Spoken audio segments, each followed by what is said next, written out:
the true crime that you're talking about, I very much remember this on the news cycle. So seeing how you've taken something that happened in real life and turned it into as the inspiration for fiction.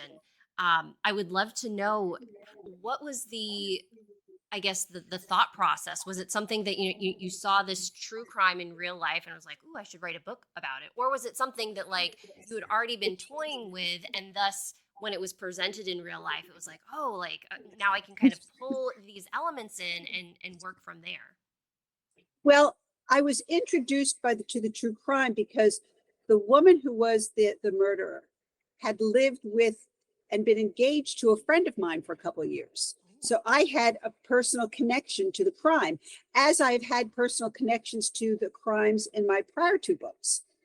So I always try to have some kind of personal connection that really serves as an impetus for me to actually tell the story, and I think tell it with heart.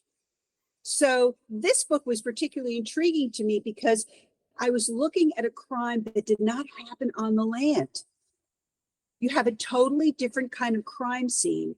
And I wanted to examine how you would actually go about finding out how a crime happened in the middle of the Hudson River. So to do that, I went and I had to speak to a forensic aquatic pathologist. I spoke to the fire department. I saw, how their boats, their emergency boats went out. I took a class on the estuary river, which is the Hudson River, and how the tides affect what happens and what the actual physical and geological structure of the Hudson is. All of those things helped me write this book.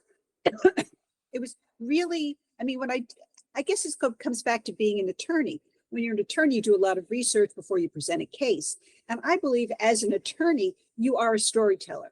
You have to present your case to a judge, you have to present your case to a jury, and you really have to persuade your adversary that you have a valid case. To me, that was the impetus in storytelling. I took those skills and that hopefully ability, and I transferred it over to fiction. And again, drawing from my background, I was able to look around me and say, okay, I live in the Hudson Valley.